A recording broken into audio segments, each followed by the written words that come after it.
The following is a production of DallasCowboys.com and the Dallas Cowboys Football Club. How about them Cowboys? Yeah! Go Cowboys! This is Cowboys StoryLine with Nick Eatman. Welcome to Cowboys StoryLine. I'm Nick Eatman here at Oxnard, California. It's Friday, August the 9th. Got a lot going on, and we certainly couldn't take a day off, especially on our scheduled day. Taking it back to last year when the very first season of StoryLine was right here, first show. No phone line, and interviewing players and things like that I had to get through, and we had to do that today. Chris broke the phone line, I think.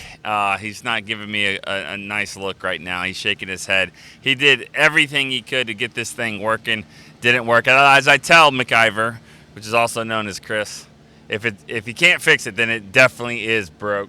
So hopefully we can get the phone line working again by next Tuesday for our next show. But we were going to cancel the show. We decided no, we got to roll this thing through and keep it going. All right. So what we're going to do is we'll take some text messages. We'll talk about some of the topics that's happened. We're going to do an interview with rookie linebacker Marist Liafau. He's going to join us, and then we'll take some more questions as well and wrap it up. Probably a shorter show, but definitely wanted to get something in. All right. News of the day. We got a lot going on here. There's been a trade. The Cowboys have added Andrew Booth, cornerback. This is his third year from the Vikings. They traded Nashawn Wright to the Vikings. So your corner for my corner, kind of like last year if you think about it. The Cowboys picked up Noah Igbenogany. Never thought I was going to have to say that one again. Igbenogany for Kelvin Joseph. This is the same type of thing. High picks that haven't really panned out for this team. Let's see if they go to another. Nashawn Wright, third-round pick, 99th overall. This is his fourth year. He got a lot of reps with Trayvon Diggs out. Didn't really do a ton. And, Minnesota saw the value there, and they wanted to make a trade. Cowboys pick up Andrew Booth. He's a second-round pick from 2022 with the Vikings out of Clemson. Played really well for them. Two-time ACC pick, as Patrick Walker tells me about him. But, the real thing about the trade that I see is not really about Nashawn Wright. It's not about Andrew Booth. To me, it's about Kalen Carson. This guy had a pick yesterday in practice, fifth-round pick out of Wake Forest. He's done an amazing job. Got a ton of confidence, which is what you need for a cornerback, and he's playing really, really well. And I think that was the part that's like, all right, we trade some of our depth, and maybe Booth and Nashawn, and maybe that kind of cancels each other out. But the real thing is I think they're expecting that this guy, that Kalen Carson's going to be somebody they can really count on. So that's what I see out of that trade, and we'll see what happens if Booth comes in. But if he comes in time for the game is what I was going to say. Nashawn was the guy that was going to play.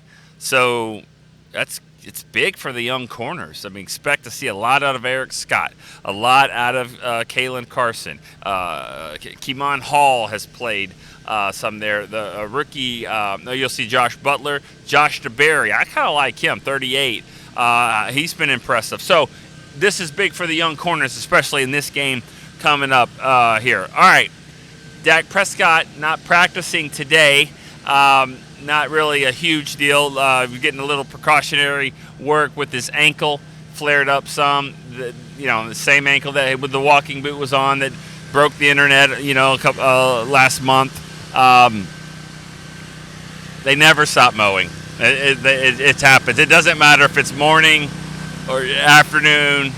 Doesn't matter. They're not going to practice again on these fields, for a while. Maybe there'll be a little walkthrough tonight, but they never stop. So that's cool. That's my friend, Mo Claiborne. All right. So Dak Prescott, I wouldn't worry. It is what it is. It's something that they're going to always have to manage. He knows that.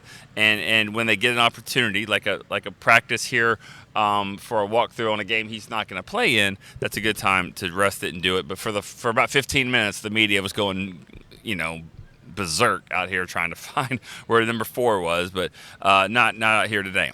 Okay, So that's what we'll start with those two topics. I'm sure we'll talk about some of the others as we go on. I'd like to get some text line questions in, so let's do that. This is Nick in Omaha.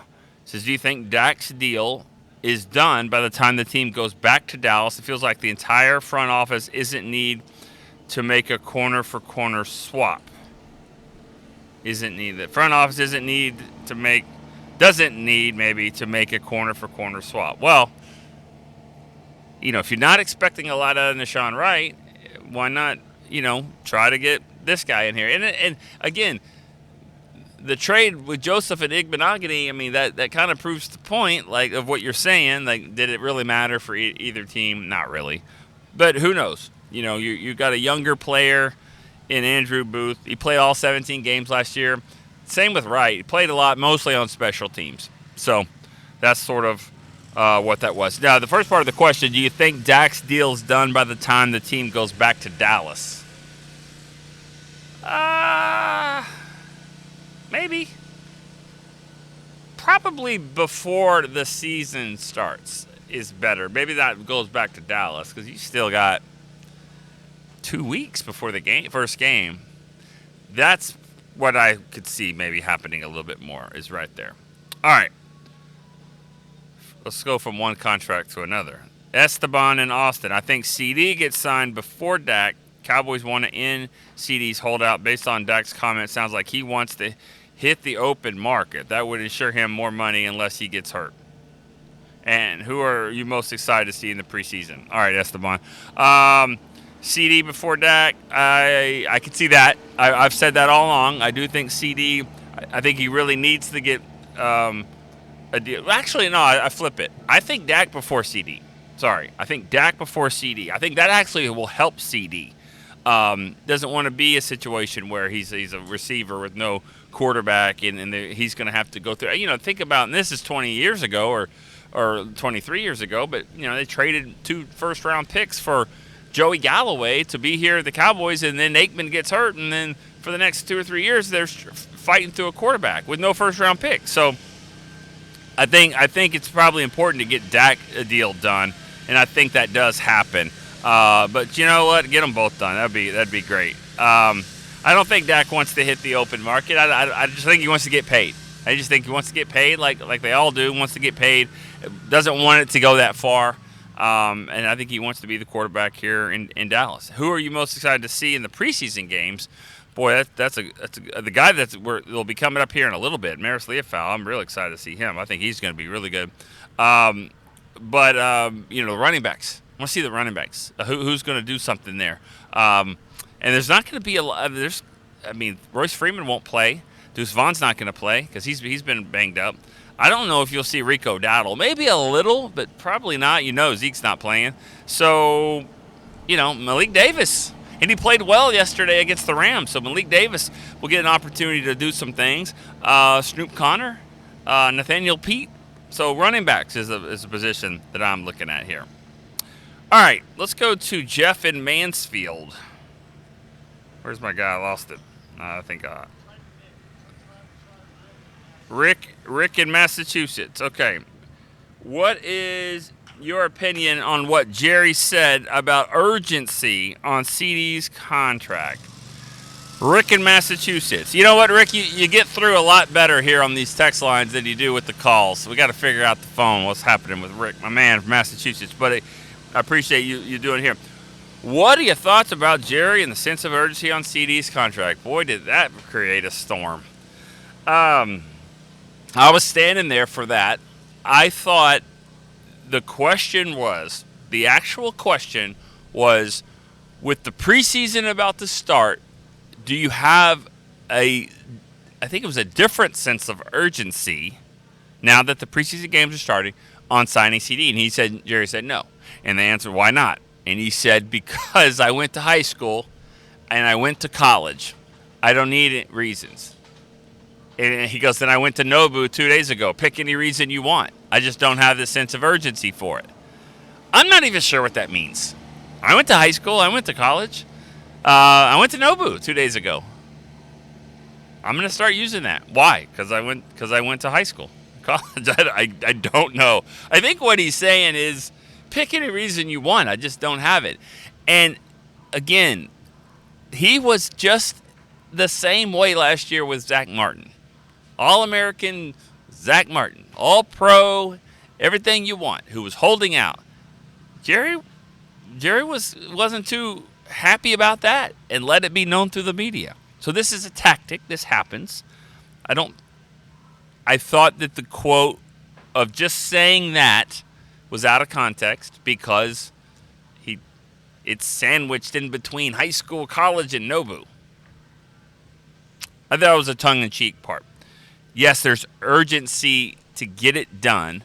We got to remember this. Here's another part that's just not getting included. 5 minutes before that quote, the question was how the young receivers looking in case you have to play games without CD. And Jerry said, I don't anticipate that. I don't anticipate not having CD. So let's be clear on that. So that's what he said. So all the urgency about preseason when he's not even going to play in the preseason, no. Why would that change? Why would a preseason game change when he's not going to play anyways? So if anything, it should change CD because he could get fined $1 million if the Cowboys choose to do that for that game. So, all right. And we got another question. I'm going to hold on to that. That's my stance on Jerry, CD, and all that. That's all the news, Dak, trade for a corner. We can talk about Ram stuff as well. I'll make sure and talk to Marist Liafau about that. We'll take a break here on Cowboys Storyline. When we come back, we'll be joined by Cowboys rookie Marist Liafau. Are you the 2024 Dallas Cowboys Fan of the Year? The Dallas Cowboys and Captain Morgan are celebrating extraordinary, inspiring, and original fans. Nominate yourself or the biggest Cowboys fan you know for a chance to be named the 2024 Fan of the Year and win prizes, including a trip to Super Bowl 59. Visit DallasCowboys.com/Fan of the Year. Go Cowboys! Discover Aiden, the official luggage partner of the Dallas Cowboys and Dallas Cowboys cheerleaders. Known for top-tier engineering and craftsmanship, Aiden offers more than just bags. Originating from Australia and designed in New York, it merges fashion, design, and culture. Used by Dallas Cowboys players, staff, and the entire organization, Aiden provides style and functionality for all travelers. Visit AidenTheBrand.com and use code AidenXCowboys for 25% off your purchase. Travel like your favorite stars with Aiden. Back to Cowboys Storylines. All right, welcome back to Cowboys Storyline here. Nick Eatman with rookie linebacker Marist Liafau. I did say that right? Yes. Okay. Pretty good. Been working on that a little bit. I'm it. sure you've heard a lot worse than that. Oh, way worse. But welcome to the show. You're actually the first guest that we've had here. We had to kind of scramble and get this show together. How's it going so far for you? I'll just start off with pretty much an easy one. You've had 2.5 weeks in camp. What's it been like for you? It's going great. Everything is a new experience for me, but everything's been great. I think the process so far has been smooth for me. I'm getting to know our playbook, getting the defense down, getting comfortable within that structure. So I'm feeling really confident out here, and every day I'm building that confidence to leading up to season. Before we go forward to the game Sunday, which I'm sure you're excited about, I'll go backwards to yesterday's practice with the Rams. You get the chance to hit other people, other teammates. I mean, not your teammates, hit another team. How was that like? Right. Is everything okay over here? Yeah, looks like someone.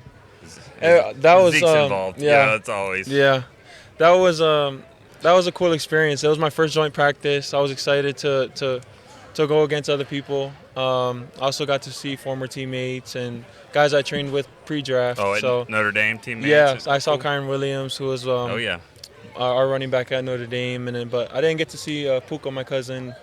But yeah, no, that was a great experience to be able to go against them and to kind of feel that atmosphere. It's a little bit different when you have a joint practice, for sure. And was there some talk about, I mean, we were kind of expecting, there's going to be some fights. There's always fights when that happens. There was a little bit of jawing back and forth, maybe a couple, pushing and shoving, but nothing too much. Did they say that going into the practices? Like, yeah, hey, guys. Yeah, for sure. I heard they can get a little chippy. Yeah. So I was kind of expecting that. I was surprised we didn't actually have anything on our side. So everything went pretty smooth. So moving forward to this game coming up here at Sunday, SoFi. How excited are you to wear the star and get up there and play your first game and just under the lights there at SoFi? I'm so excited. It's the first time I really get to put on the jersey and represent the Cowboys in a real game, and so I'm so excited to go out there, do our thing, and just get to represent this organization is such a blessing. The depth chart came out for this game, and for the first depth chart, and it had you with the first team. I know that they're moving around different things or working on stuff. Where do you see yourself fitting in? Is that the goal, to be one of the starters? Do you expect that, or do you think that they just got a lot of different packages? Yeah, that's definitely the goal for me, to be the starter. I don't know when it will happen. I don't know how things will play out, but I'm really just day to day, and my goal is to always be a starter. And it's been going well. There's a lot of talent in our room, so it really pushes you to work hard. Really pushes you to challenge yourself and to compete, because our room is very competitive. So there's a lot of great players around me who push me and help me to get better. All right, so this is, like I said earlier, this is kind of a fan show. They get to call in. Yeah. They had a few that have already sent some questions to you. Okay. So I'm going to start it off here. Dylan in Northport, Florida, he says, what are your thoughts on Zimmer's defense so far? How does the scheme benefit the linebackers? P.S. We're adopting him as our official story linebacker. StoryLine. It's called StoryLine, Okay. Story linebacker, a little play on words, having fun. What are your thoughts on the defense? Yeah, so far, I feel like it allows the linebackers to play fast. I really enjoy this defense a lot. Like, as a linebacker, there's defenses where you feel like you can just play fast and free, and I think this is one of them. And so it allows us to play our game, have fun as linebackers, and fly around the place. Okay, Clayton Johnson wants, have you had your welcome to the NFL moment? Has it hit you that you're in the league? And if not, do you think when do you think that happens? Is it first game? Is it first preseason game? Yeah, I feel like it will be this Sunday. Of that kind of feeling that I'm in the NFL. It hasn't really hit me yet, or at least there's nothing that sticks out too crazy in my head right now. Travis Roster, he's in San Antonio. What did you get in the pre-draft process from Zimmer, and how this defense would suit you? Did you kind of think Dallas was a team you were kind of looking at, that you thought they were looking at you? Yeah, I did take a 30 visit here, so I definitely had an idea that they were looking at me, and this the kind of the things I got from Coach Zim and on my visit here were that I'd be able to play downhill here. I'd fit the scheme very well, and be able to just do a lot of the things that I did at Notre Dame that helped me to be successful. All right, last one. A lot of times we've seen, mainly on Hard Knocks, when they try to do rookie initiations and they make them stand up and sing in front of people, like to embarrass them. Uh-huh.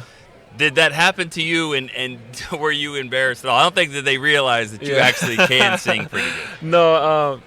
No, my experience was great. The boys loved it. It wasn't embarrassing because obviously they enjoyed my singing. I think they were kind of surprised that I was pretty good at singing. So what song did you sing for them? I chose Tennessee Whiskey by Chris Stapleton. Okay, all right. Yeah.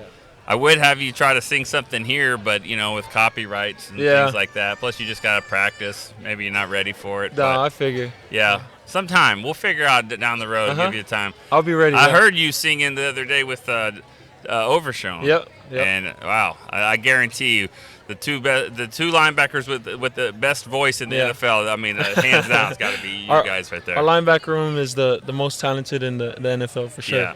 I'll ask you another one real quick. Eric Kendricks. I mean, he's new to us, but he's not new to the scheme. Yep. Is he just jumped right in as, hey, I'm the leader here, and I understand things, and you guys? I mean, has he been somebody that's really helped all you guys learn this defense? Yeah, for sure.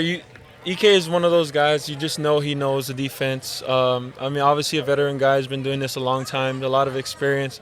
And so guys like that who are so confident and they know the structure and go out there and execute because they know their stuff, you look up to them and they look out for you whenever you need help. So that's what he's doing for us. He's really a leader for us and looks after the younger guys. And helps us to do what we need to do because he knows the system in and out. All right, that's Marist Liafau, number 35. Yep. You say you're not going to change. No, I don't think so. Not going to change when the season. You never know what opens up. But right now, he'll definitely be number 35 on Sunday against the Rams. Yep. Excited to watch you play. I know you're excited to get out there. I'm very excited. Yes. Well, thanks you so much for joining us here. First guest here of the season of Cowboys Storyline. Cool. We'll be right back here on Cowboys Storyline.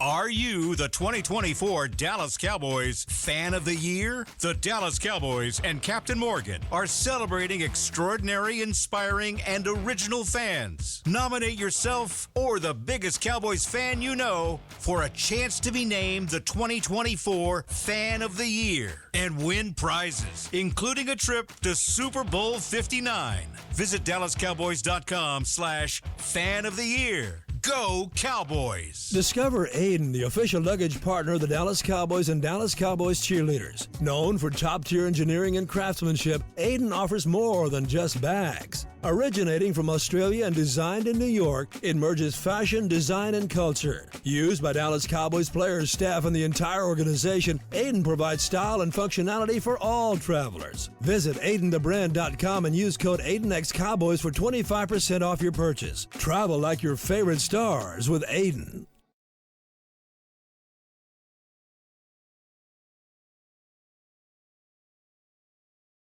Back to Cowboys Storylines.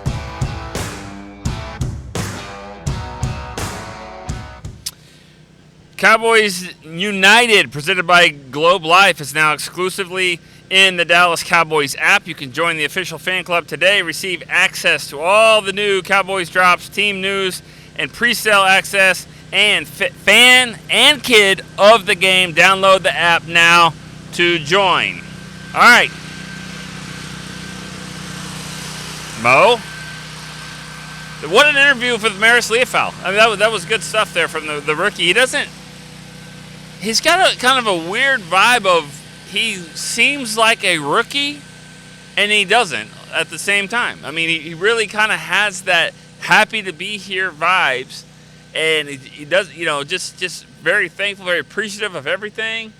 And then he's going to go hit you in the mouth. I mean, like, that's cool. That's what you want. Like, that's the perfect combination of what you want. He's a guy we definitely are excited to see him play in this game because, he's really sorry. He's really he's gonna be a guy I think that shows out. I don't know if Overshown is gonna play. I kind of get the sense he won't. Just out of caution, really. But the linebackers, he's the guy that I want to see. And I also want to see 55 Willie Harvey. I think the guy they picked up from the UFL, he's done a nice job. He kind of flies around the ball. He led the whole league in tackles in the UFL. So somebody was doing good over there, and he was. But I think that you'll see how it translates here, and I think he'll play well in the game. All right, we got a couple more questions here. We're gonna have a shorter show today. It's all good. Let's go. We'll still stay with contracts, I guess. Kyle in East Brunswick, New Jersey. Do you think Jerry's holding his ground with CD negotiations due to what happened with Zach Martin last year and them giving in to his demands? I think every situation's different. I don't think so. Because you got to remember, the Zach thing, and then this year it's CD. And Jerry's even referenced that. But they negotiate 200 times a year. I mean, all with everybody, with employees, with other deals. I mean, that's what Jerry does. So this is tactics that he's done and used over the course of many years. But it's not the same with CD. Obviously, this is kind of the first time with him. But I don't think it has anything to do with Zach Martin because that situation's different. I mean, Zach had already gotten a big deal and kind of surprised everybody by that move and then held out for a long time. About 3 weeks, I think, if I recall. With CD is different because, his contract is going to be one that'll be here 5 or 6 years. Maybe 4. Who knows? That's probably part of it is the length of the deal. But 4 to 5. I could see that being kind of the sticking point here on what happens with CD and why it's sort of taken as long as it is. And I do think Dak's deal is a part of this as well. And not really Micah, but definitely those two. All right, let's go to another question here. Logan in Frisco. My man Logan, what's up? How long do you expect Trey Lance to play this week versus the Rams?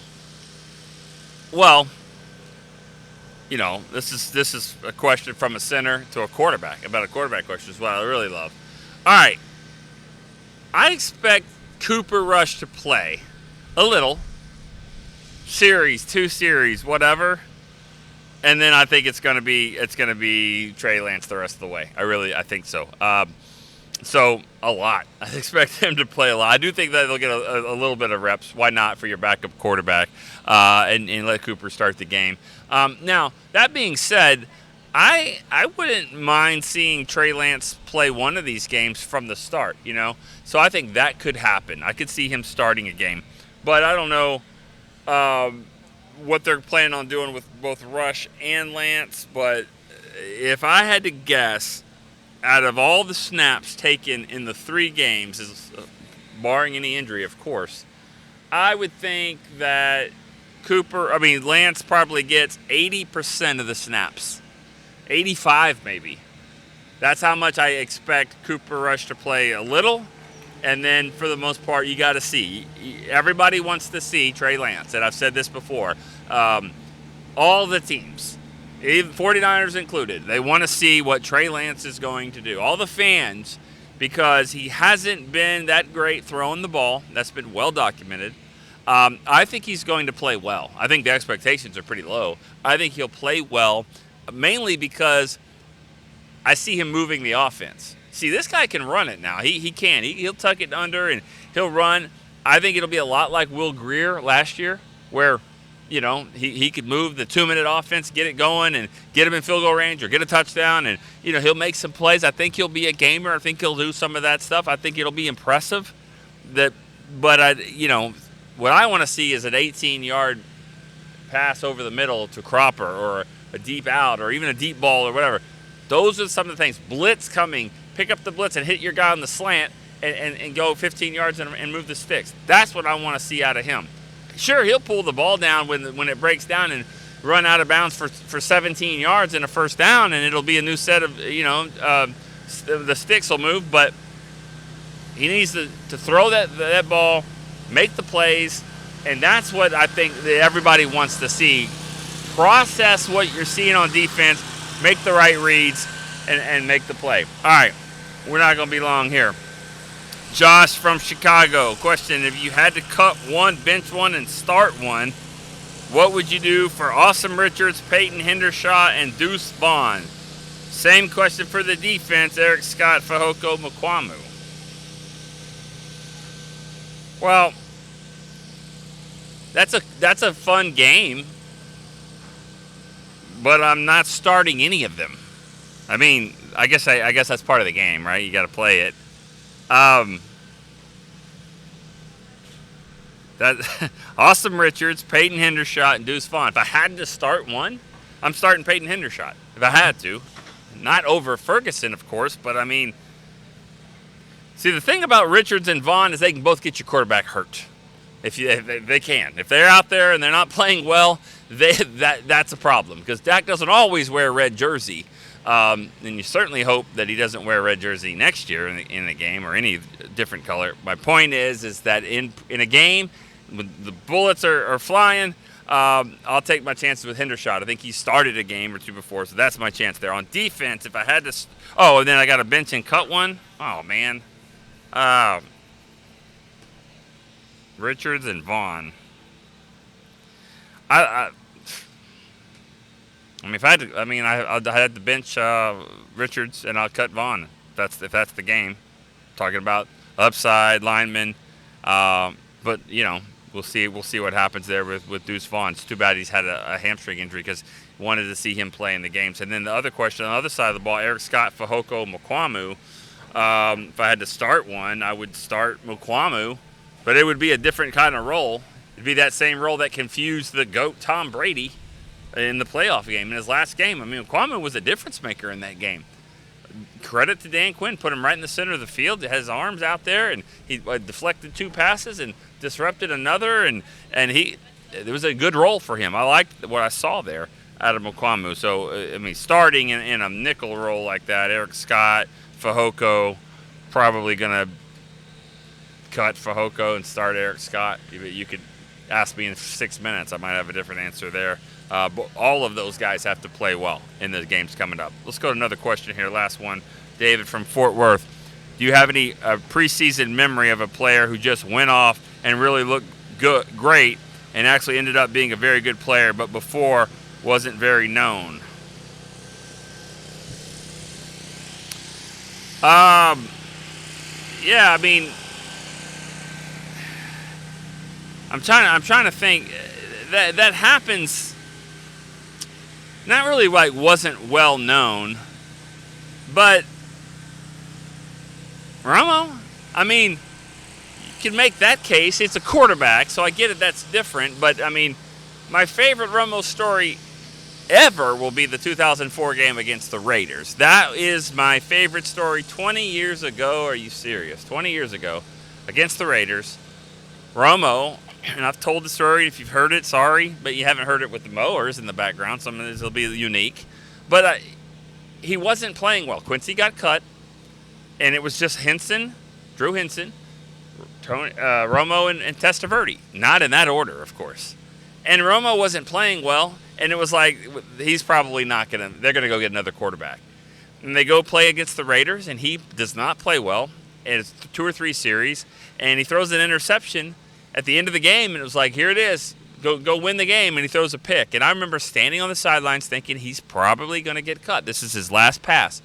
And then there was a holding penalty on the Raiders. Automatic first down. Drive extends. Romo from there becomes Tony Romo. He does like a 12-yard dump off. He scrambles for 8. He throws a pass over the middle. He just moves the team down the field. The clock is running out. He gets to the 1-yard line. The clock is down 10, 9, 8. He's supposed to spike it. They have no timeouts. They're down by 4. Have to score a touchdown. And instead of spiking it, he just decides to take the ball, dive it into the end zone, which he scored. And Parcells said he showed a lot of moxie in that drive. And that's when I truly believe Romo became Romo, because it was right then and there that just give him the ball. It's gonna be chaotic at times, but let him go do some things. And he was going to be cut. That drive saved him. He was able to make the team. He played 2 seasons without even throwing a pass until 2006. And then Romo became Romo. So there we go. I said last one, but when Randy from Texarkana calls or texts, we take it. Anyone from Texarkana, for that matter, because that's where my family was from. Randy in Texarkana. He said, let Nick know. So he's talking to you. Beam, is this yours? He said, I was thinking he's wrong about Green Bay being the worst playoff loss. The 94 playoff games with the 49ers were the worst because we could have had 3 in a row with no team's ever done that. And obviously with the next year's win, it could have been 4 in a row. Barry Switzer got out-coached, and a very costly penalty in the game stalled the comeback. I saw grown people cry after that game. I was one of them. I was in high school. I was in college. It was my freshman year in college. I was a grown at the time.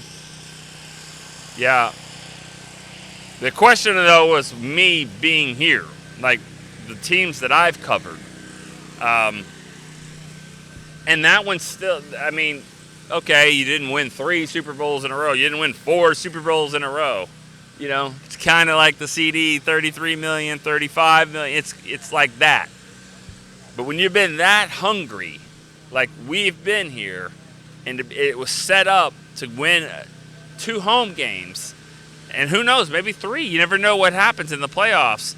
It wasn't supposed to be a blown out against Green Bay, and that one was tough. You know, for me. I mean, I hear what you're saying, and I agree with all that. Dion was pass interference. I mean, put the ball on the 5-yard line. Cowboys go score. I think they stop him. I think they win. But that's another story. But this, last year's game, yeah, 100%.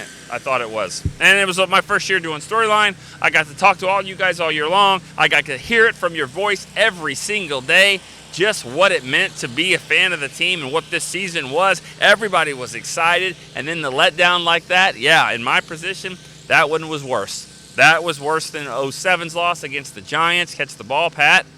You know, run the right route. 14, please.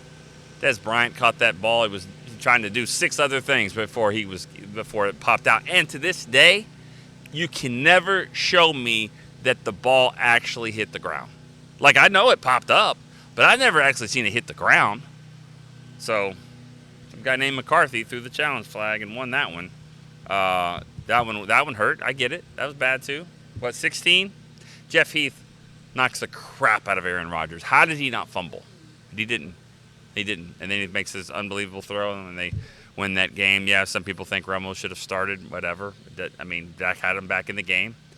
I'm just going through all of them here. What else? What other tough losses? I mean, the game in the 49ers, you know, when Dak gets hit by the ref, who, you know, I don't know what that ref was doing, hitting the ball like that. That was a tough loss, but they weren't better than the Niners that day. They didn't win. They certainly weren't better than the Niners the next year, even though the injury to Tony Pollard was tough. It's not an excuse, but, I mean, they ran out of playmakers right there. So the list goes on, you know. But they were supposed to blow out Green Bay, and they did not.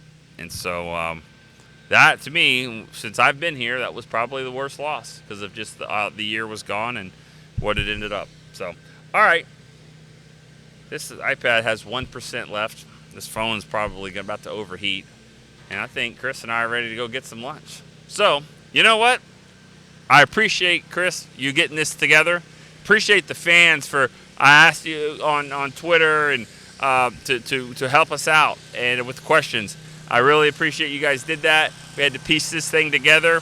I hope we get to go back to normal, our new normal of phone calls next week. And I know we're going to be working out of that on the weekend. So we're going to have a show next Tuesday. We'll see how if it's phone calls. I'm guessing that it will be.